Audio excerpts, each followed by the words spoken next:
जय हिंद प्यारे साथियों, स्वागत है आप सभी का उत्कर्ष एकेडमी खिलचीपुर के ऑनलाइन प्लेटफॉर्म में। प्यारे साथियों, इस वीडियो में हम लोग जीके के टॉप 20 अति महत्वपूर्ण क्वेश्चन डिस्कस करने वाले हैं।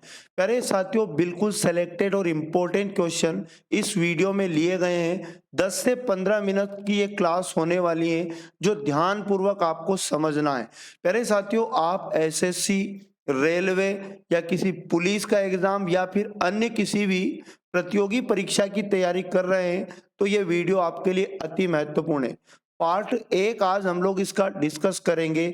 एग्जाम में बार बार पूछे जाने वाले क्वेश्चन इसमें शामिल किए गए, इसलिए एक भी क्वेश्चन को बिना स्किप किए सभी क्वेश्चन को याद कर लेना है।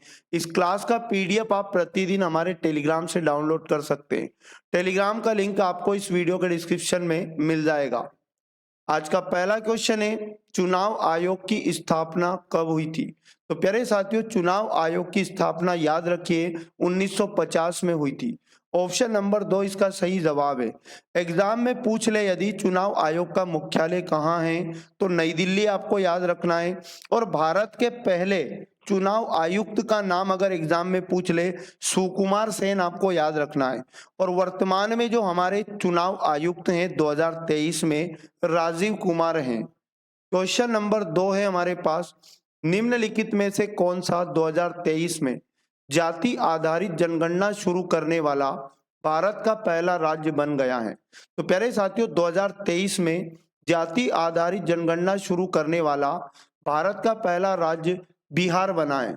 ऑप्शन नंबर 2 इसका सही जवाब याद रखिए। क्वेश्चन नंबर 3 है, भूमि अधिग्रहण अधिनियम किस वर्ष पारित किया गया था?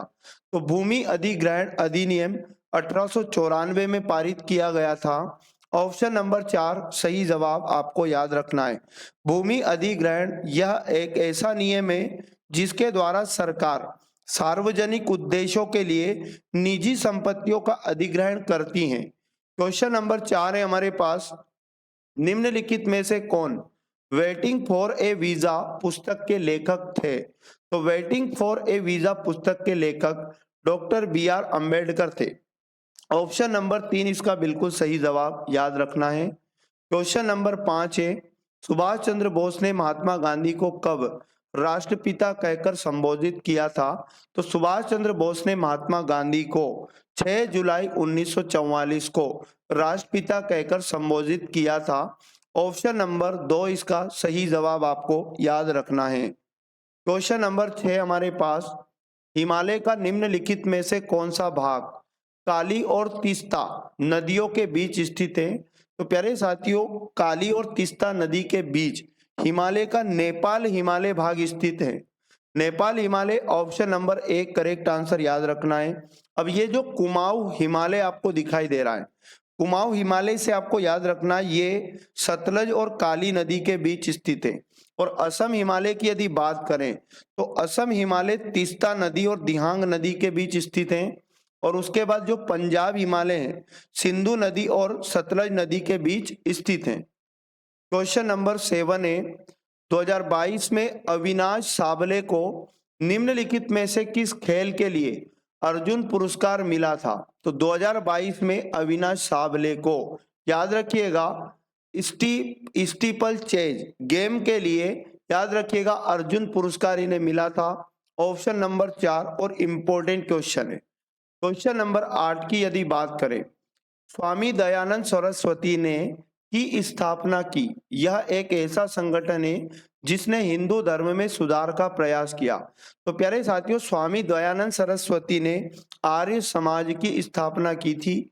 ऑप्शन नंबर 1 इसका सही जवाब है। क्वेश्चन नंबर 9 है, नेहरू ने संविधान सभा में उद्देश्य प्रस्ताव कब प्रस्तुत किया था? तो पंडित जवाहरलाल नेहरू ने संविधान सभा में उद्देश्य प्रस्ताव 13 दिसंबर 1946 को पारित किया था। ऑप्शन नंबर 4 इसका करेक्ट आंसर आपको याद रखना है, 9 दिसंबर 1946। ये डेट भी इंपॉर्टेंट है।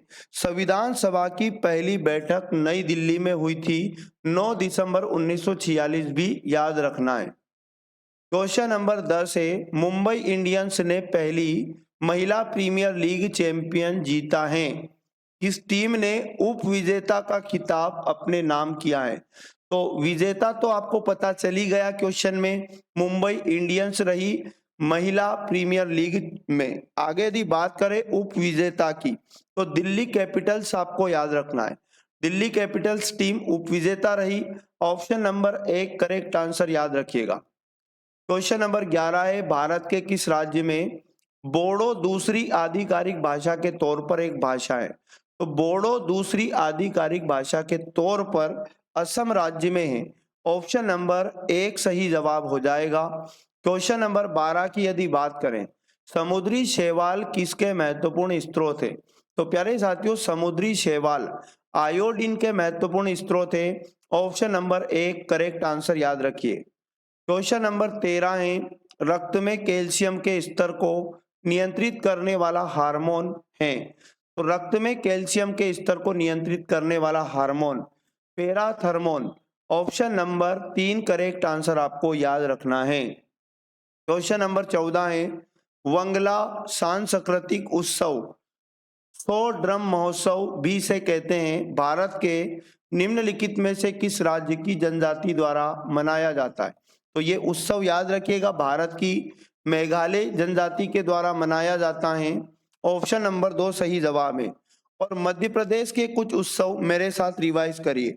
भगोरिया महोत्सव सबसे व्यापक रूप से मनाए जाने वाला एक उत्सव है मध्य प्रदेश में। और सिक्किम की यदि मैं बात करूं तो याद रखिएगा, साकेवा त्योहार मनाया जाता है, जो आपको याद रखना है। और राजस्थान के फेमस त्योहार पुष्कर मेला, तीज महोत्सव और गणगौर आपको याद रखना है। क्वेश्चन नंबर 15 है, किस नियम के अनुसार समान ताप और दाब पर सभी गैसों के निश्चित आयतन में अणुओं की संख्या समान होती है? तो प्यारे साथियों, उस नियम का नाम याद रखिएगा, आवोगाद्रो का नियम। ऑप्शन नंबर 3 करेक्ट आंसर याद रखना है। क्वेश्चन नंबर 16 है, भारतीय स्वतंत्रता की 75वीं जो वर्षगांठ मनाई गई थी उसे किस रूप में जाना जाता है?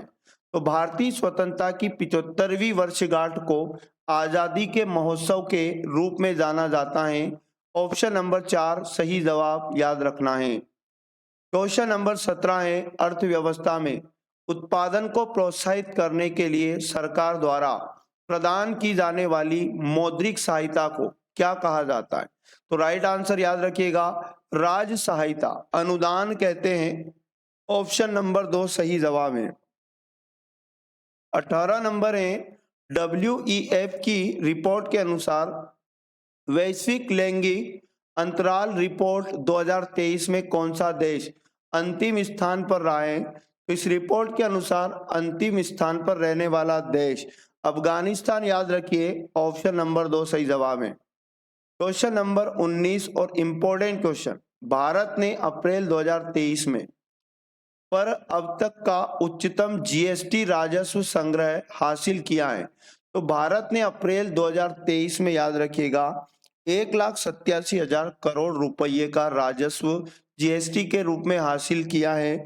ऑप्शन नंबर 1 इसका सही जवाब है। क्वेश्चन नंबर 20 है, निम्नलिखित में से कौन सा राज्य भारत में तीसरा सबसे अधिक जनसंख्या वाला राज्य?